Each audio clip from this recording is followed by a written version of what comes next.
Well, you know what's funny is like the news cycle recently around this whole thing is that, and then I'm going to segue into the video. The news cycle has been, how dare you? How dare you celebrate a man's death? He had a family, he had a wife and kids. And a lot of people, including my response, is so did the hundreds of thousands of people that you denied. Exactly. That really needs it. They had families. They're gone too. How do you balance that out? When you knowingly set up a system for people not to benefit from something that they paid into that's It, supposed to help them live longer and save them when they're sick. This is why universal health care should be a thing, right? Because it would protect any CEOs, right? Because there would be no CEOs because everything would be under the government True. or one company. And then this way, if there's a problem, you can go to the government and elect for change. But with a privatized healthcare industry, you can't do that. no, and that's part of that's for me, that's part of the problem. Because the other part for me is how the DC, you guys figured out how all of those people can get health care and paid for the rest of their lives. But the regular everyday people that worked until they were 65 gotta figure it out. They can't get health care. You can't get health care. You can't afford the health care. They're not making enough money. Social Security is not.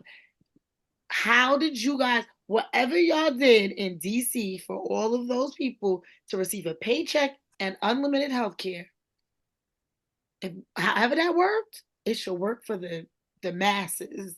I'm 100% in agreement. Like how you a unibrow is going to grow like that in like what 4 days?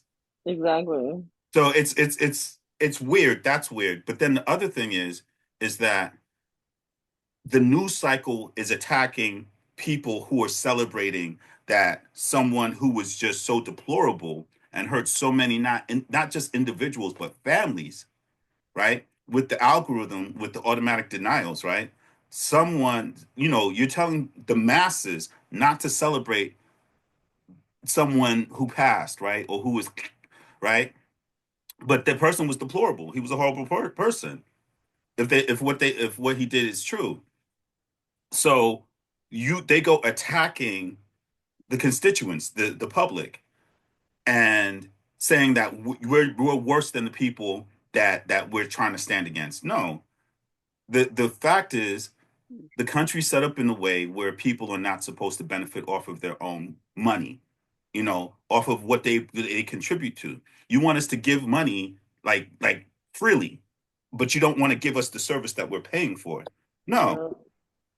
So how Health dare you? insurance, And, health and insurance, how life dare you as a insurance. newscaster, Chris Cuomo, and what's his name? The guy who thinks he's the smartest guy in the room, the Jewish guy, um, from The Wire. I can't remember his name right now. But that guy, right? They attacked their own followers, and then their followers responded in kind in the comments saying, "How dare you? Like everybody isn't rich like you. People don't have money like you, so they can just pay for their own health care. So if we're contributing to this thing every month, yeah, we expect our health care to be there when we need it. Yeah. And you don't think that's going to spark a revolution? Are you insane?"